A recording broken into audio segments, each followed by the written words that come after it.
आज हम लोग संविधान में भाग 1 की बात करेंगे। इसके पहले हम लोगों ने संविधान में जो बातें की थी उसमें हम लोग सभी भागों के टाइटल्स को देखे थे और साथ में किस भाग में कहाँ से कहाँ तक के अनुच्छेद है इसकी बात हुई थी।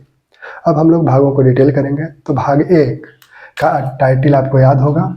भाग 1 का टाइटल आपको याद होगा, बताइए।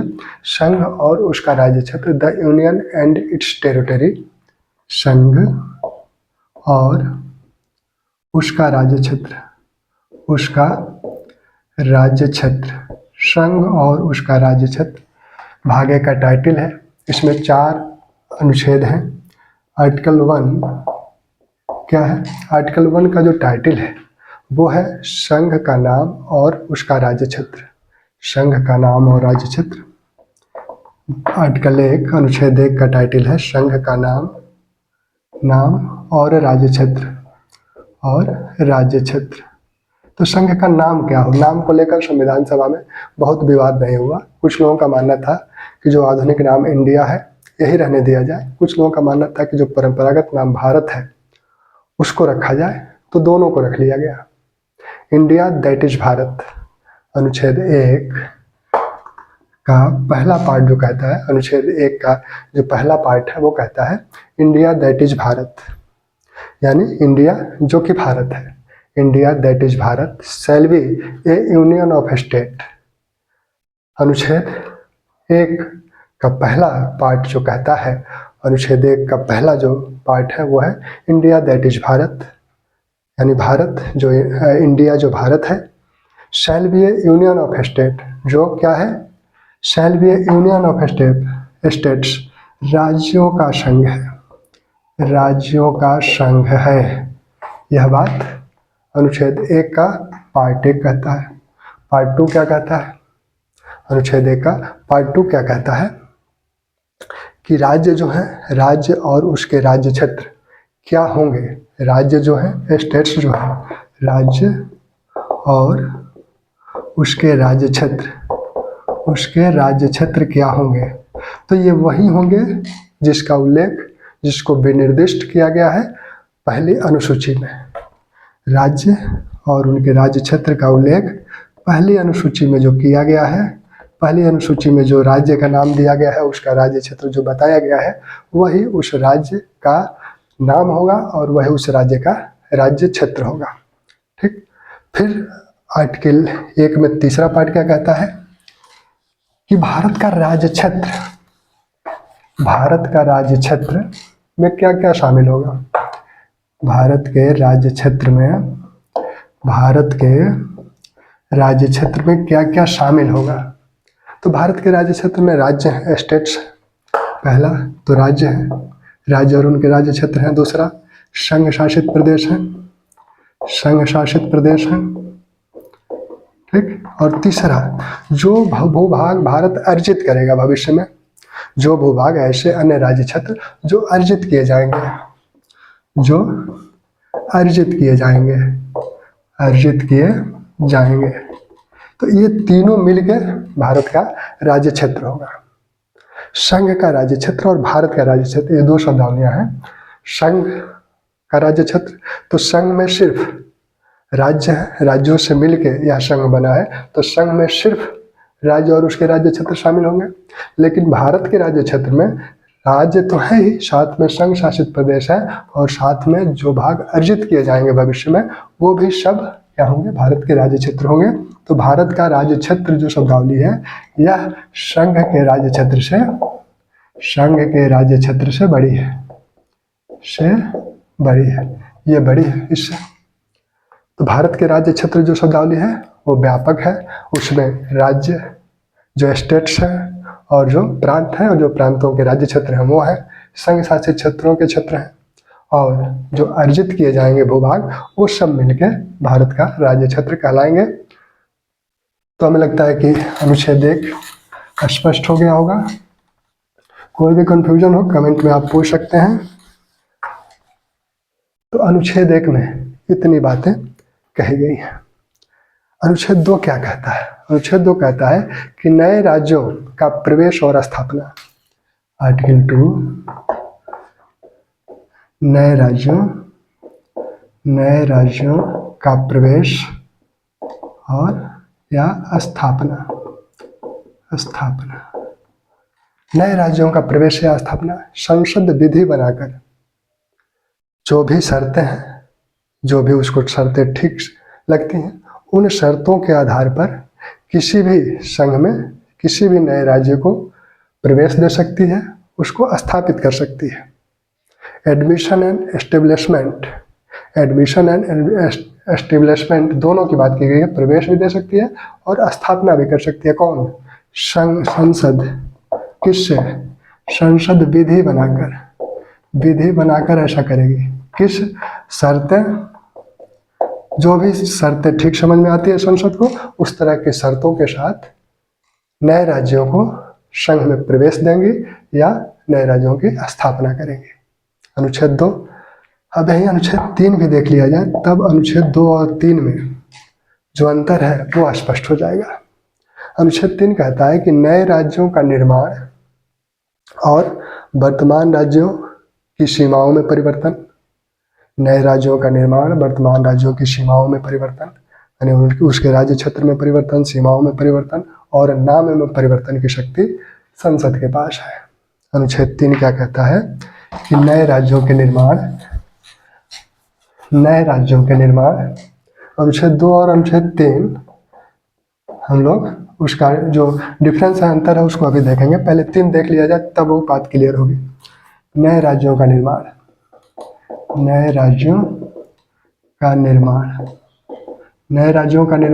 और वर्तमान राज्य की राज्य क्षेत्र, सीमा तथा नाम में परिवर्तन कौन कर सकता है? संसद विधि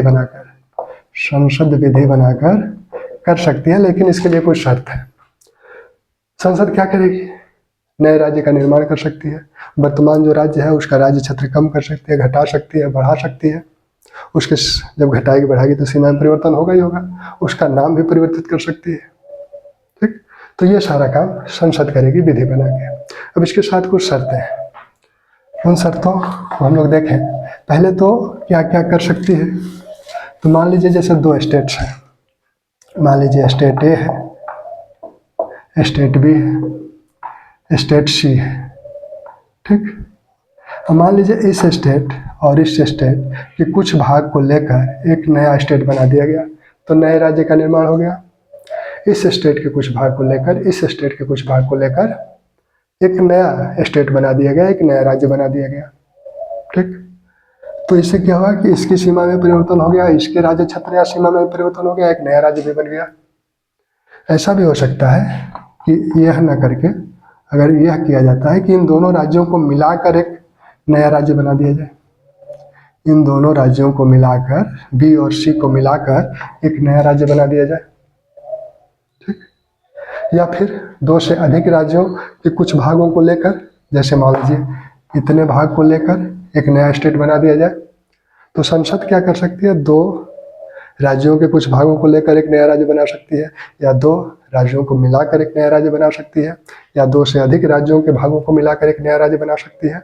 और इसमें सिर्फ राज्य ही की बात नहीं है, इसमें बात होती है जो बाद में स्पष्टीकरण जोड़ा गया।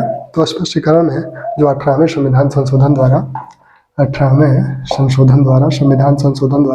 एक स्पष्टीकरण जोड़ा गया, और इस संविधान संशोधन जो स्पष्टीकरण जोड़ा गया 1966 में जोड़ा गया था, और इसमें कहा गया कि इसमें संघ शासित क्षेत्र भी हैं, संघ शासित क्षेत्रों के भी नामों सीमाओं का परिवर्तन कर सकती है।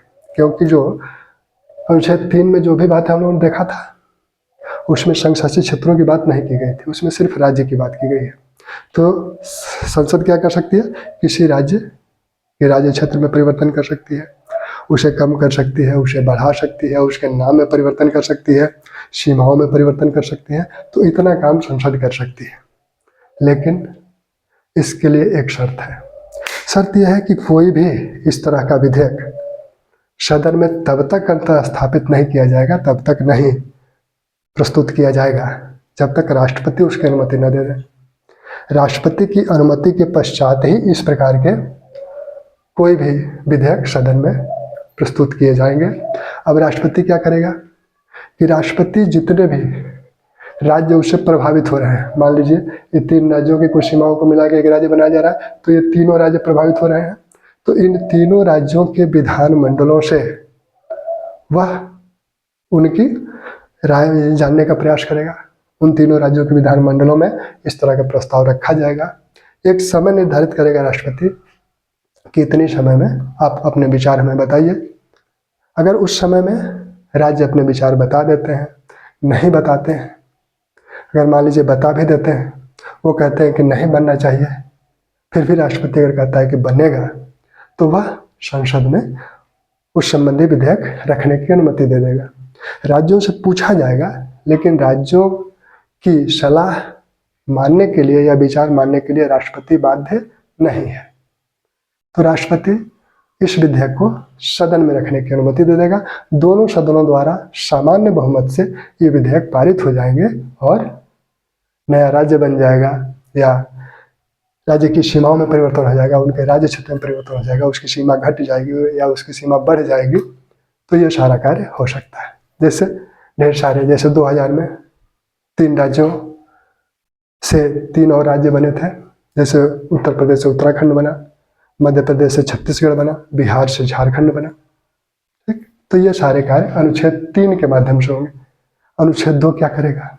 अनुच्छेद 2 कहता है कि राज्यों का प्रवेश और स्थापना, वो किस तरह के राज्य हैं जो कि भारत में वर्तमान राज्य नहीं है, नए राज्य, नए राज्यों के जो कि भारत का हिस्सा नहीं है, उनका प्रवेश या उनकी स्थापना करने की संसद की शक्ति है। जो आर्टिकल 1 का 3रा भाग है, भूभाग अर्जित करने की बात, तो वह जो अर्जित भूभाग किया जाएगा उसे संसद स्टेट की स्थापना करेगी, उसे प्रवेश देगी संघ में।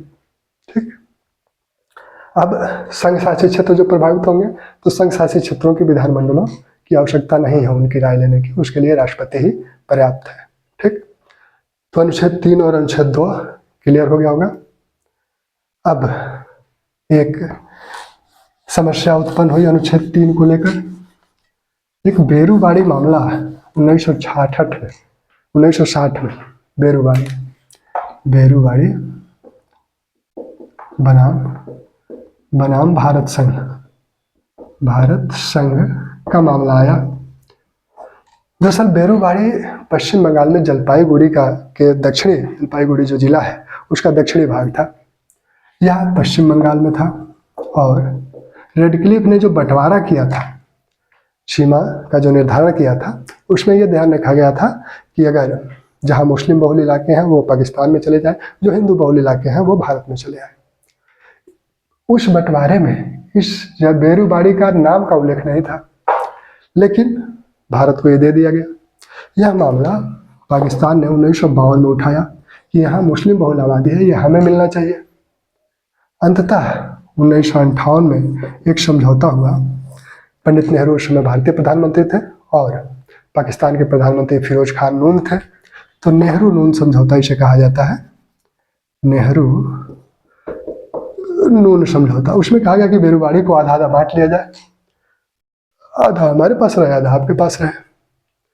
अब जब ये बांटने की बात आई, यानी बांटने का मतलब वो भारत में था, यानी आधा भाग हमें पाकिस्तान को देना है।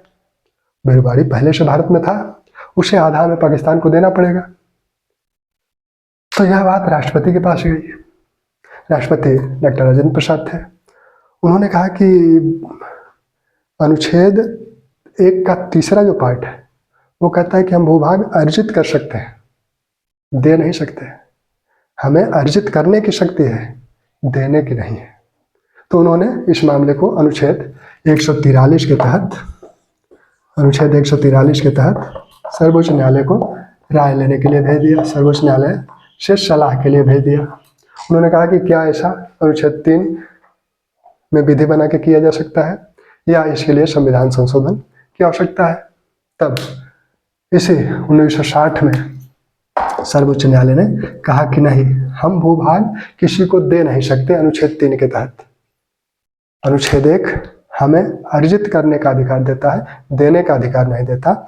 और जो राज्य की सीमाओं को घटाना बढ़ाना जो अनुच्छेद 3 कह रहा है कि हम राज्य की सीमाओं को घटा सकते हैं, बढ़ा सकते हैं, तो पश्चिम बंगाल से बेरूबाड़ी को हम कुछ क्षेत्र हम दे दें पाकिस्तान को, तो उसकी सीमा घट जाएगी। तो ऐसा हम राज्य के अंदर कर सकते हैं, भारतीय राज्य क्षेत्र के अंदर कर सकते हैं, बाहर लेन देन नहीं कर सकते, दे नहीं सकते, ले सकते हैं। अनुच्छेद 1 लेने की बात कहता है, अर्जित करने की बात कहता है। अनुच्छेद 3 जो है वो वर्तमान राज्य और भारत के राज्य क्षेत्र की बात करता है कि उसमें आप लेन देन करिए, एक राज्य को दे दीजिए, दूसरे राज्य से ले लीजिए, लेकिन किसी दूसरे देश को नहीं दे सकते। इसके लिए अनुच्छेद 362 के तहत संविधान संशोधन करके तब ये कार्य करना होगा। 9वां संविधान संशोधन करके 9वें संशोधन के तहत इस नेहरू नून समझौते को कार्यरूप दिया गया। फिर अभी 100वां संविधान संशोधन हुआ, जिसमें हमने पश्चिम बंगाल, पूर्वी बंगाल यानी बांग्लादेश से कुछ भाग लिया और कुछ भाग उसे दिया। 111 क्षेत्र थे वो पश्चिम बांग्लादेश को दिए गए, 51 क्षेत्र एनक्लेव्स लिए गए। तो उसके लिए 100वां संशोधन करना पड़ा, 100वां संविधान संशोधन करना पड़ा, संविधान संशोधन करना पड़ा। फिर सर्वोच्च न्यायालय ने 1969 में कहा कि सीमा विवाद का निपटारा कार्यपालिका कर सकती है, कार्यपालिका अपने स्तर पर करे, लेकिन इसमें कोई भूभाग देने की बात नहीं होगी, भूभाग देने की बात नहीं होगी। अगर भूभाग देने की बात होगी तो अनुच्छेद 362 संशोधन करना पड़ेगा। संशोधन अनुसूची में होगा, पहली अनुसूची में, ठीक। तो अगर सीमा विवाद है, कार्यपालिका अपने स्तर पर उस विवाद का निपटारा करे, लेकिन अगर विवाद का निपटारा में ये कहा जाता है कि इतना भूभाग हमें दूसरे देश को देना पड़ेगा, तो उसके लिए अनुच्छेद 368 का सहारा लेना पड़ेगा। ऐसे बिना भूभाग दिए हुए अगर कोई विवाद है तो उसका कार्यपालिका अपने स्तर पर निपटारा कर सकती है, ठीक। अनुच्छेद 4 क्या कहता है? अनुच्छेद 4 कहता है, अनुच्छेद 4 ये कहता है कि ये जो भी कार्य किए जाएंगे, जो भी विधि बनाई जाएगी, उस विधि से जो भी राज्य क्षेत्र सीमाओं में परिवर्तन जो होगा, नामों में परिवर्तन अगर होगा, तो इसका मेंशन जो है शेड्यूल 1 में किया गया है। अनुसूची 1 में राज्यों के नाम दिए गए हैं और उनका राज्य क्षेत्र दिया गया है। तो उस अनुसूची 1 को भी संशोधित करना पड़ेगा, क्योंकि अब तो राज्य क्षेत्र घट गया या बढ़ गया या नाम परिवर्तित हो गया, तो पुराना नाम तो रहेगा नहीं। तो अनुसूची 1 और अनुसूची 4, अनुसूची 4 में क्या है? राज्यसभा की सीटों की संख्या, किस राज्य की कितनी राज्यसभा की सीटें हैं। अगर क्षेत्र बढ़ जाता है राज्यसभा की सीटें बढ़ जाएंगी, घट जाता है घट जाएंगी, तो इस अनुसूची 4 को भी संशोधित करना पड़ेगा, ठीक। और अनुसूची 1 ये कहता है, आर्टिकल 4 का पार्ट 1 ये कहता है। आर्टिकल 4 का पार्ट 2 क्या कहता है? वो कहता है कि इस प्रकार की जो भी विधि बनाई जा रही है, आर्टिकल 2 से या आर्टिकल 3 से जो भी विधि बनाई जा रही है, वो संविधान संशोधन नहीं मानी जाएगी, वो संविधान संशोधन नहीं मानी जाएगी। यानी संविधान संशोधन नहीं मानी जाएगी का मतलब क्या है? कि वो सामान्य बहुमत से ये विधियां बनेगी, सामान्य बहुमत से ये विधि बनेगी। इसके लिए संविधान संशोधन अनुच्छेद 368 में जो विशेष बहुमत की बात है, वो उस तरह की क्राइटेरिया नहीं है। सामान्य बहुमत से ये सारी विधियां बन सकती हैं और संसद सामान्य बहुमत से ये विधियां बना के ये सारे कार्य कर सकता है। लेकिन अगर कोई भूभाग किसी दूसरे देश को देना है तो उसके लिए अनुच्छेद 368 का सहारा लेना पड़ेगा, ठीक। अब इसमें कुछ शब्दावलियां जैसे आई, भारत राज्यों का संघ है, तो संघीय ढांचा की बात होगी, उसकी बात हम लोग आगे करेंगे।